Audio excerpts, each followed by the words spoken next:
السلام علیکم ورحمۃ اللہ وبرکاتہ۔ پیارے سامعین و ناظرین، میں غلام مصطفیٰ ہوں۔ اللہ اور اللہ کے رسول کا پیغام آپ تک پہنچانے کی کوشش کرتا ہوں۔ اللہ رب العالمین اس سارے کام میں میری مدد، نصرت اور رہنمائی فرمائے، آسانی فرمائے۔ اللہ تعالیٰ اس میں ہونے والی کمیاں، کوتاہیاں، لغزشیں اور خطائیں معاف فرمائے اور اصلاح فرمائے۔ سامعین، میں کوئی عالم نہیں ہوں، دین کا ایک ادنا سا طالب علم ہوں۔ سیکھنے کی کوشش کرتا ہوں، مطالعہ کرنے کی کوشش کرتا ہوں، پھر جو سبق میری سمجھ میں آتا ہے، کچھ مجھے یاد ہوتا ہے، پھر اس کو میں ایک ہنس کی نوٹس کی شکل میں بنا کے آپ کے سامنے بیٹھ کر وہ سبق آپ کے سامنے پیش کر دیتا ہوں، تاکہ جو بات کچھ مجھے سمجھ آئی ہو سکتا ہے وہ آپ اس کو بہتر طور پر سمجھ بھی سکیں اور اس پر میرے سے اچھا عمل کر سکیں۔ اور میں اس کے لیے اللہ کے ہاں میرے لیے یہ حجت بن جائے کہ میں اللہ کا پیغام آپ تک پہنچانے کی کوشش کرتا ہوں۔ شاید میری کوئی ادا اللہ کو پسند آ جائے اور اللہ قیامت کے دن مجھے سرخرو کر دے۔ ہم سب دین کے طالب علم ہیں، ہمیں سیکھنا چاہیے، عمل کرنے کی کوشش کرنی چاہیے۔ یہ زندگی چند روزہ ہے، ختم ہو جائے گی، اور آخرت کی نہ ختم ہونے والی زندگی کے لیے ہمیں ضرور تیاری کرنی چاہیے، ضرور اس بارے میں سوچنا چاہیے۔ آج کا ہمارا سبق سورہ یونس آیت نمبر 46 پر مشتمل ہے۔ اعوذ باللہ من الشیطان الرجیم، بسم اللہ الرحمن الرحیم۔ وَإِمَّا نُرِيَنَّكَ بَعْضَ الَّذِي نَعِدُهُمْ أَوْ نَتَوَفَّيَنَّكَ فَإِلَيْنَا مَرْجِعُهُمْ ثُمَّ اللَّهُ شَهِيدٌ عَلَى مَا يَفْعَلُونَ۔ پچھلی آیت میں جو فرمان تھا اللہ کا، اس کا خلاصہ یہ تھا کہ لوگ ہدایت کی راہ پر چلنے کی خواہش رکھتے ہیں، جو لوگ اور چاہتے ہیں کہ ہم اللہ کی رضا کو کا رستہ جو ہے اس کو تلاش کر لیں، تو اللہ تعالیٰ ان کے لیے راہیں نکال ہی دیتا ہے اور اچھے اسباب پیدا کر دیتا ہے۔ مگر جو لوگ ہر درمی ضد پر یا اپنے گمان پر چلنے والے یا لکیر کے فقیر ہوتے ہیں، انہیں اصلاح کی باتیں متاثر نہیں کرتے۔ گویا وہ آنکھ ہونے کے باوجود اندھے ہیں، کان ہونے کے باوجود بہرے ہیں، اور یہ کہ یہ لوگ اللہ کا نقصان نہیں کر رہے، خود اپنا نقصان کر رہے ہیں۔ ویسے تو اللہ کا قانون ہے کہ یہ دنیا دارالعمل ہے، دارالحساب نہیں ہے۔ سزا اور جزا اور یعنی سارا معاملہ یہ مرنے کے بعد ہے۔ مگر بعض اوقات اللہ رب العالمین دنیا میں بھی ایسے لوگوں کو عذاب کا کچھ جو ہے حصہ جو ہے وہ بھیج دیتے ہیں، تاکہ دنیا کے دیکھنے والوں کو تھوڑا سا عبرت ہو۔ یہی بات جو ہے اس آیت میں فرمائی گئی ہے۔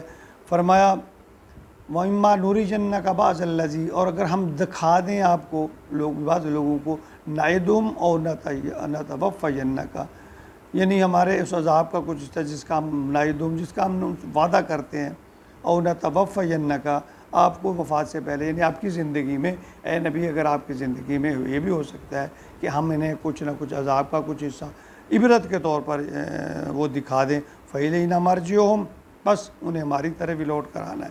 ثُمَّ اللَّهُ شَهِيدٌ، پھر اللہ گواہ ہے، اللہ جانتا ہے، اللہ دیکھ رہا ہے، عَلَىٰ مَا يَفْعَلُونَ، جو فعل کرتے ہیں، جو وہ عمل کرتے ہیں، اللہ تعالیٰ ان سب سے واقف ہے۔ پچھلے انبیاء اور رسل کی قومیں، ان پر بڑے بڑے اجتماعی عذاب آئے، جس کی شاید بڑی وجہ یہ ہے کہ جتنے بھی انبیاء اور رسول آئے ہیں، بہت بڑی لمبی تبلیغ کے باوجود ان پر ایمان لانے والوں کی تعداد جو ہے وہ بہت کم تھی۔ جس طرح حضرت نوح علیہ السلام کے بارے میں کہا جاتا ہے کہ 950 سال انہوں نے تبلیغ کی اور صرف 80 لوگ ان پر ایمان لائے تھے۔ تو اسی طرح جو اور لوگ بھی ہیں جن پر ایمان لانے والوں کی تعداد بہت کم ہے، ان میں حضرت لوط علیہ السلام، حضرت صالح علیہ السلام بھی شامل ہے۔ لیکن محمد رسول اللہ صلی اللہ علیہ وسلم کی ہدایت جو تھی، ابتدا میں تو بہت کم لوگ ایمان لائے، لیکن پھر بھی اتنی تعداد بھی کم نہیں تھی۔ دوسری امتوں کے نسبت جو ہے وہ تعداد زیادہ تھی، کافی زیادہ تھی۔ تو شاید یہی وجہ ہے کہ امت محمدیہ پر اجتماعی عذاب اللہ تعالیٰ نے نہیں بھیجے۔ البتہ تاریخ کو اگر دیکھا جائے تو چھوٹے چھوٹے عذاب جو ہے اللہ تعالیٰ نے نافرمانوں پر بھیجے۔ جنگ بدر کا حال دیکھیں کہ 313 ایک طرف ہیں، ہزار ہیں، اور ان پہ بس ساز و سامان ہر قسم کا مسلح ہے، عسکری سامان ان کے حساب سے ہے، تربیت یافتہ ہے، سب ترمند صحت مند ہے۔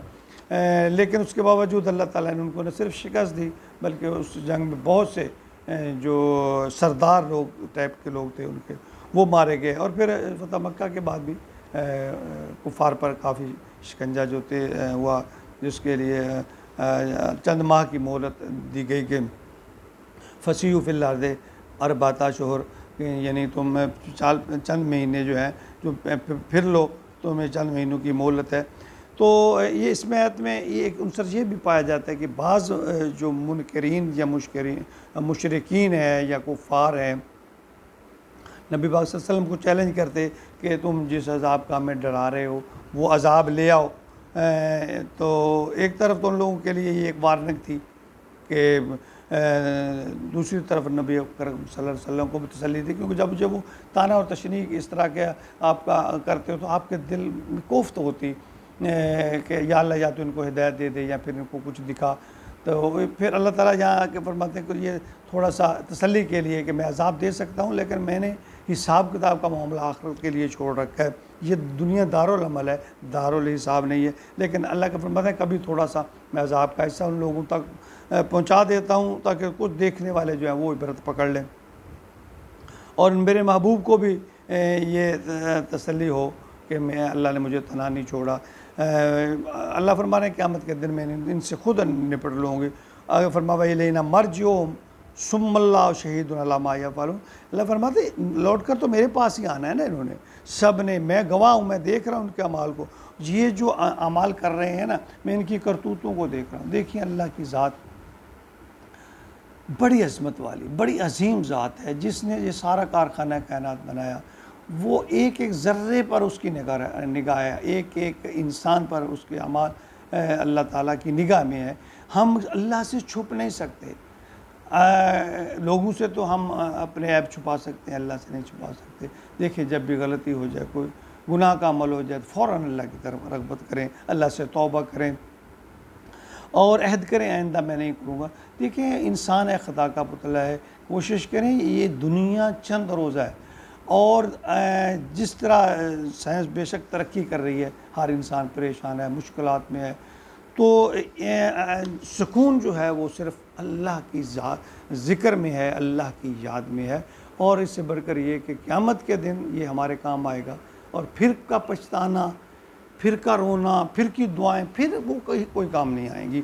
تو آج وقت ہے، اللہ نے وقت دیا ہے، اپنی اصلاح کر لیں، اپنے اعمال جو ہو گئے توبہ کر لیں، اللہ سے معافی مانگ لیں۔ اللہ ہم سب کو توبہ کی توفیق عطا فرمائے اور اپنی اصلاح کی توفیق عطا فرمائے، آمین۔